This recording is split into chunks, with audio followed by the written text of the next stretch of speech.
उसके बाद आप देखें 84 दंगों में देश की सड़कों को सिख भाइयों के लहू से लुहान कर दिया गया। तब संविधान कहा गया था कांग्रेस का, तब लोकतंत्र कहा गया था। जब 1990 में कश्मीर से हिंदुओं को भगा दिया गया, हिंदू बहन बेटियों के मंगलसूत्र छीने गए और उनकी जमीनें हड़पी गई, तब कांग्रेस का संविधान कहा गया था। जब कांग्रेस का लोकतंत्र कहा था भाई, जब अलीगढ़ मुस्लिम विश्वविद्यालय से, जामिया विश्वविद्यालय से SC ST OBC का आरक्षण खत्म करके जाता है कांग्रेस द्वारा, तब संविधान कहा जाता है कांग्रेस का। कौन भाई जनाब संविधान खत्म कर देगा? खत्म करने का काम तो केवल एक बार आप ही ने किया 75 में, और आप झंडा लेके चल रहे हो। अब तो वो किताबियां भी हाथ में ले रहे हो, हमने देखा एक वीडियो में लेके चलने लगे हो। बोले ये संविधान ये तो आराम से मैं मेडिकल स्टूडेंट को भाई, अगर वैक्सीन पे डिबेट करनी है ना गांधी जी, आराम से आइए, काम कराइए। ये तो मेरा काम मत कीजिए, लोगों को गुमराह करने का काम कीजिए। उत्तर प्रदेश की जनता को मारने के लिए कितने करोड़ दिया? क्या इस देश की जनता की जान आपके लिए मायने नहीं रखती? क्या आप इस देश को अंधेरे में धकेलना चाहते हैं? क्या आप लोगों की हत्या करना चाहते हैं? कितना पैसा दिया आपने लोगों को मारने के लिए? कितना पैसा दिया आपने? वैक्सीन लगाई जिससे लोगों को हार्ट अटैक होने लगा, बहुत कम उम्र के बच्चे हार्ट अटैक से मर रहे हैं। उसकी जिम्मेदारी कब लेंगे? आपकी तो फोटो भी हमने निकाल, आप जहां से छुपाएंगे इसके लोगों को कैसे आप नजर गिराएंगे? आप एक चंदा लेकर के दवाई कंपनी को वैक्सीन लगाई, चंदा लेकर अब हमारे सरकार आपने इसको कंपलसरी कर दिया। आपने कंपलसरी इसलिए किया उपाध्याय जी ताकि लोग मर जाए। हिंदुस्तान के लोगों को आपने मरने के लिए धकेल दिया, उसकी जिम्मेदारी कब लेंगे? आज टीवी पे आप जिम्मेदारी लेकर के बाहर बन जाइए बीजेपी। जय हिंद, जय मातृभूमि। स्वागत है दोस्तों आपका एक शानदार डिबेट वीडियो में। आज किस तरह से अमिताभ अग्निहोत्री जी ने सपा, बीजेपी और कांग्रेस के प्रवक्ताओं की बोलती बंद की, कैसे उन्होंने सपा के प्रवक्ता को समझाया कि सपा का कोई भी लीडर पार्टनर वो बृजभूषण के खिलाफ नहीं बोलता है। बाकी और भी मजेदार बातें आगे वीडियो में देखिए। चलिए शुरू करते हैं। मैं कांग्रेस को एक बात बता दूं, बृजभूषण का मसला जब चरम पर आया, विजय राठी जी आपके पास दूसरा सवाल लेके आएंगे, अभी आप सुन लो, आपकी पार्टी विषय ये कांग्रेस को समझा। तो मैंने एक शो में कहा समाजवादी पार्टी के नेता से कि आप बृजभूषण का नाम लेकर एक आलोचनात्मक वक्तव्य या ट्वीट करा दीजिए पार्टी से। बोले ना भैया इस चक्कर में हम नहीं पड़ते क्या? हम देख रहे हैं बीजेपी क्या करती है बृजभूषण का, नहीं तो मामला सेट हो जाएगा तो इधर ले आएंगे। कांग्रेस कहां जाती? और अभी भी रामगोपाल यादव, अखिलेश यादव, शिवपाल यादव का कोई वक्तव्य बृजभूषण के खिलाफ नहीं है। आप चाहें हिमालय चढ़ जाओ तो हिमालय के नीचे कूद जाओ, उससे फर्क नहीं पड़ता। आपका जो मेजर पार्टनर है, बड़ा पार्टनर है उत्तर प्रदेश में, वो बृजभूषण के खिलाफ नहीं बोलता। इस बात को ध्यान रखिए मित्र, कुछ मजबूरियां नहीं होंगी, कोई तो खेल है ना, उसी खेल को एक्सपोज करना जरूरी। अवधेश जी अभी तक तो मैं आज संविधान पर नहीं जाऊंगा क्योंकि वो तो बहस चली रही है कि जला रहे हैं कि बहा रहे हैं कि क्या कर रहे हैं, बदल रहे हैं, व्हाट्सएवर। मैं आज पर्सनालिटीज पर ही रहूंगा, ठीक है ना। वो कह रहे हैं कि भाई आपने बृजभूषण को टिकट देके मुद्दा फिर से जिंदा कर दिया, मतलब जिससे आप जान छुड़ाना चाह रहे थे वो करे, वो बवाल हम लोग लगातार करेंगे। भैया अवधेश जी जान तो कांग्रेस के नेता छुड़ा रहे हैं, कांग्रेस पार्टी से, गांधी परिवार से, और ये सब देख रहे हैं, आप भी देख रहे हैं और मैं भी देख रहा हूँ अच्छी तरह से। और जो अपने कांग्रेस के प्रवक्ता बैठे वो भी अच्छी तरह से देख रहे हैं कि कांग्रेस है किस तरह से, कांग्रेस जो वरिष्ठ नेता, पुराने नेता है, वो किस तरह से गांधी परिवार से अपना पीछा छुड़ा रहे हैं। रही बात संविधान की, अरे मेरे भाई जो संविधान निर्माता हमारे बाबा साहब अम्बेडकर हैं, उनको सम्मान देने का काम भारतीय जनता पार्टी ने किया है। उनके लिए पंचपीठ का निर्माण किसने किया? भारतीय जनता पार्टी ने किया। अरे कांग्रेस पार्टी ने तो भैया जब सत्ता में आई तब से जो संविधान को धज्जियां उड़ाई, संविधान की लोकतंत्र की धज्जियां उड़ाई। सबसे पहले देखो देश तो तोड़ा इन्होंने, तब संविधान कहा गया था कांग्रेस का। उसके बाद आप देखें 84 दंगों में देश की सड़कों को सिख भाइयों के लहू से लुहान कर दिया गया, तब संविधान कहा गया था कांग्रेस का, तब लोकतंत्र कहा गया था। जब 1990 में कश्मीर से हिंदुओं को भगा दिया गया, हिंदू बहन बेटियों के मंगलसूत्र छीने गए और उनकी जमीनें हड़पी गई, तब कांग्रेस का संविधान कहा गया था, तब कांग्रेस का लोकतंत्र कहा था भाई। जब अलीगढ़ मुस्लिम विश्वविद्यालय से, जामिया विश्वविद्यालय से SC ST OBC का आरक्षण खत्म करके जाता है कांग्रेस द्वारा, तब संविधान कहा जाता है कांग्रेस का, तब कहां लोकतंत्र जाता है। आज देश 10 साल में 14 से 24 तक विकास के नए कीर्तिमान स्थापित कर रहा है विश्व पटल पर, तो कह रहे हैं लोकतंत्र खतरे में है, संविधान खतरे में है। अमिताभ जी कोई खतरे में नहीं है, केवल वो लोग खतरे में है जो घोटालेबाज हैं, जिन्होंने देश को लूट कर खाया है, वही खतरे में है। देश बहुत खुश है, देश की जनता ने पूरी तरह से मन बनाया है, अब की बार 400 पार, फिर एक बार मोदी सरकार, क्योंकि हर भारतीय को चाहिए अपने विकसित भारत का संकल्प पूरा करना है 2047 तक, और हर भारतीय के मन में यही इच्छा है, अब की बार 400 पार, फिर एक बार मोदी सरकार। विजय राठी संविधान किसी को खतरे में नजर नहीं आ रहा, केवल कांग्रेस पार्टी। रुक जाओ भाई, संविधान चक्कर में कहां पड़े हो यार? ना राहुल गांधी के भरोसे है संविधान, ना आपके भरोसे है। आप लोग आज होकर नहीं हो गए, देश में क्या दुनिया परिवर्तन नहीं होता? ये झूठा ड्रामा इस चुनाव में फैला दिया, बोले संविधान। अरे कौन भाई का संविधान खत्म कर देगा? खत्म करने का काम तो केवल एक बार आप ही ने किया 75 में, और आप ही झंडा लेके चल रहे हो। अब तो वो किताबियां भी हाथ में ले रहे हो, हमने देखा कि एक आध वीडियो में लेके चलने लगे हो, बोले ये संविधान, ये देखो संविधान इतनी छोटी चीज है क्या? गुड्डू पान की गुंडी है, बोले गिरा देंगे, गजब कर। ठीक, अरे रुको भाई, अरे रुको भाई, रुक जाओ।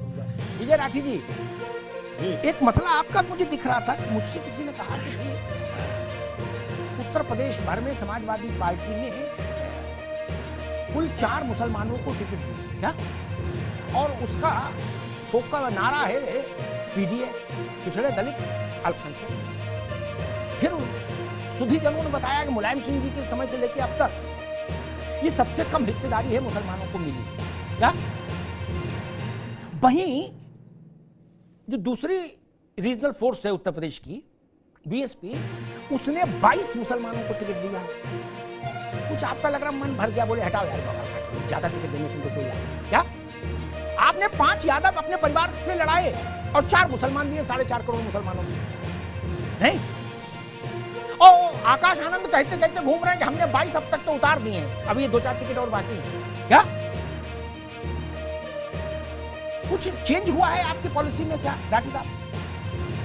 देखिए अमिताभ सिंह, पॉलिसी चेंज नहीं है। पॉलिसी हमारी ये है कि किस तरीके से इस भारतीय जनता पार्टी को उत्तर प्रदेश और देश से हटाया जाए। उस तरीके से जो भी जितने जीतने वाले कैंडिडेट हैं, जो पीडीए में हैं या पीडीए में, देखिए हमारे आदिवासी अल्पसंख्यक अगड़े भी हैं जो परेशान हैं, उस स्ट्रेटजी के हिसाब से हमने टिकट दिए और इसी वजह से भारतीय जनता पार्टी परेशान है। आप कुल मिला के मतलब मैं समझ गया, आपके हिसाब से मुसलमान जीतने लायक नहीं है, इसीलिए कम टिकट दिया। मैंने ये नहीं कहा, नहीं मैंने ये नहीं कहा। जिस कैंडिडेट को जहां जीतना है, जहां लगाया, भारतीय जनता पार्टी को हरा रहा है, वहां उस कैंडिडेट को टिकट है। इसका मतलब ये नहीं है आप कहने लगे कि क्या यहां से जाट नहीं जीत सकता था, क्या बागपत से आपने ब्राह्मण क्यों लड़ा दिया। सवाल ये नहीं है, सवाल ये है क्या इक्वेशन बनती है और किस तरीके से भारतीय जनता पार्टी को हटाना है और कौन मजबूती से चुनाव लड़ रहा। एक बात। दूसरी बात मैं बता दूं, अभी हमारे प्रवक्ता बैठे बीजेपी के, बहुत बातें इन्होंने बोली।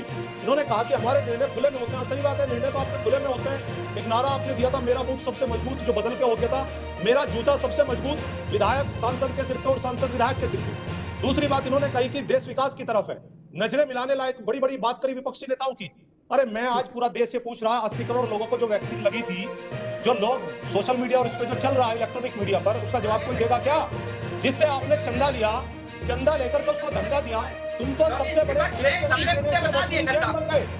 तुम जो बोलने लोग हैं, अब सारे मुद्दे लोग हैं, अब वो वैक्सीन पर आ गए। अरे भाई वैक्सीन के बारे में खबर फैलाई थी, वो आपने स्कैंडल में फैलाई थी, समाजवादी पार्टी की नीतियों में फैलाई थी। जोखिम में डालते हो वैक्सीन अगर ये तो आराम से मैं मेडिकल स्टूडेंट को भाई, अगर वैक्सीन पे डिबेट करनी है ना राठी जी, आराम से आइए, काम कराइए, ये अफवाह फैलाने का मत कीजिए, लोगों को गुमराह करने का मत कीजिए। उत्तर प्रदेश की जनता को मारने के लिए कितने करोड़ दिया? क्या इस देश की जनता की जान आपके लिए मायने नहीं रखती? क्या आप इस देश को अंधेरे में धकेलना चाहते हैं? क्या आप लोगों की हत्या करना चाहते हैं? कितना पैसा लिया आपने लोगों को मारने के लिए? कितना पैसा लिया आपने? ऐसी वैक्सीन लगाई जिससे लोगों को हार्ट अटैक होने लगा। बहुत कम उम्र के बच्चे हार्ट अटैक से मर रहे हैं। उसकी जिम्मेदारी कब लेंगे? आपकी तो फोटो भी हमने लगी है, आप कहाँ से छुपाएंगे? इसके बाद कैसे आप नजर दिलाएंगे? आपने चंदा लेकर के दवाई कंपनी को वैक्सीन लगवाई, चंदा लेकर। अब हमारे समझ में आपने इसको कंपलसरी क्यों किया? आपने कंपलसरी इसलिए किया उपाध्याय जी, ताकि लोग मर जाए। हिंदुस्तान के लोगों को आपने मरने के लिए धकेल दिया, उसकी जिम्मेदारी कब लेंगे? आज टीवी पे आप जिम्मेदारी लेकर के महान बन जाइए बीजेपी।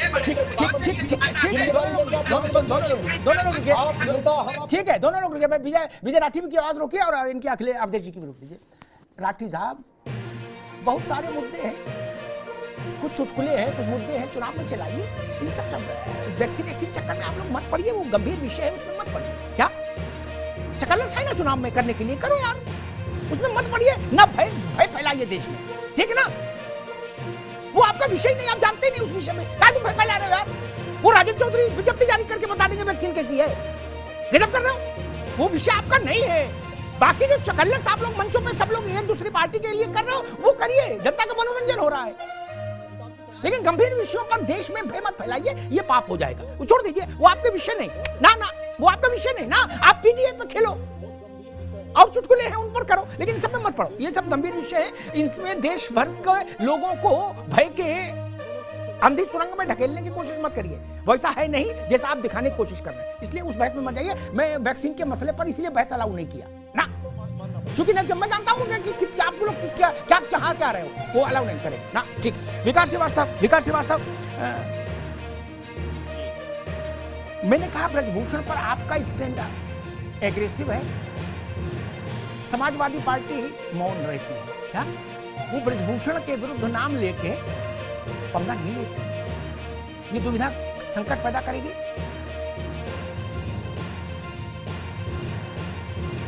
देखिए, यहाँ विषय ब्रजभूषण या प्रज्वल रमन्ना नहीं है, यहाँ विषय है महिला अस्मिता के साथ जबरदस्त खिलवाड़ हुआ है, स्वाभिमान सम्मान के साथ कुठाराघात हुआ है पिछले 10 वर्षों में।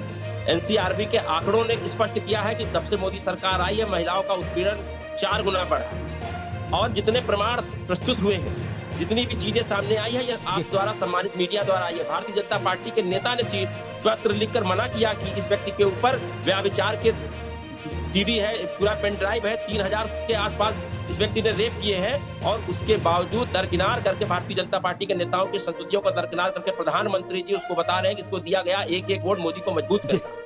महिलाओं की अस्मिता के साथ खिलवाड़ होता रहा, सकती रही, रोती रही, आधी आबादी के स्वाभिमान सम्मान पे कुठाराघात हुआ है, ये मुद्दा है। ब्रजभूषण शरण सिंह, प्रज्वल रमन्ना, सरकार की जिम्मेदारी है कि बलात्कारियों को श्रेय देते हैं, बचाते हैं। ठीक, मैं समझ गया। आप ये ब्रजभूषण पर थोड़ा ऐसे उतना आगे नहीं जाओगे जितना सपा को दिक्कत हो जाए। ठीक है, समझ गए।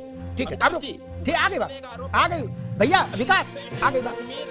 हिंदुओं के साथ जो अपमान हुआ, रुक जाइए, अब आगे बात आ गई। कांग्रेस भी पुराने लोगों को पता है, नए लोगों को अपनी स्मृति में रखना चाहिए। ये देवी गौड़ा उसी मोहल्ले के नेता है जिस मोहल्ले में सपा रहती है। थर्ड फोर्स ने उनको प्रधानमंत्री बनाया था, लालू मुलायम सब लोग।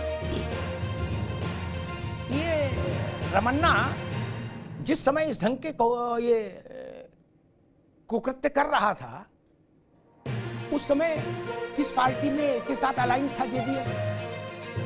विकास अब लाइसेंस अंताक्षरी तोड़नी हो रही यार, अपनी बात बोल चुके, साथ रही है। किस पार्टी के साथ अलाइन था? तीसरी बात, रमन्ना भागा, मैं खड़गे को सुन रहा था, खड़गे जी कह रहे थे जी चुनाव हो रहा है तो सेंट्रल के हाथ में है सब कुछ। ऐसा नहीं होता। रमन्ना कैसे फरार हो गया? वहां सरकार है, वहां सिस्टम है, कैसे फरार हो गया रमन्ना? जब आप सब जानते थे उसके बारे में, जब सिद्धरामैया जानते थे उसके बारे में, डीके शिव कुमार जानते थे, तो कैसे फरार हो गया, कैसे बाहर चला गया? बहुत सारे विषय हैं। खैर, आप एक तरफ रमन्ना को भी और ब्रजभूषण को भी घेरना चाहते हो, दूसरी तरफ यूपी में जब आते हो तो कहते हो मुद्दा ब्रजभूषण नहीं है, मुद्दा नारी सुरक्षा है। चेहरा तो ब्रजभूषण है ना, तो उस पर समाजवादी पार्टी को भी कहूं ना, कोई लाइन ले, हम भी तो देखें क्या लाइन लेंगे। खैर, मनीष जी, सोनिया गांधी 2019 में सबसे कम मार्जिन से जीती। उससे पहले के जो चुनाव उन्होंने लड़े वो बड़े मार्जिन से जीती, लेकिन बहुत कम मार्जिन से जीती। कुछ लोग कहते हैं इसीलिए उन्होंने फिर चुनावी राजनीति छोड़ दी, भाई चलो बहुत हो गया। और यही दिनेश प्रताप उनके खिलाफ लड़ रहे थे, 19 में भी लड़े थे। उसी दिनेश प्रताप को भाजपा ने फिर उतारा, ये भी पुराने कांग्रेसी ने नहीं सुना, ये भी सब जानते हैं खेल का। अगर वीडियो पसंद आए तो लाइक, शेयर और सब्सक्राइब जरूर करें। कमेंट में अपना प्यारा सा राय जरूर बताएं।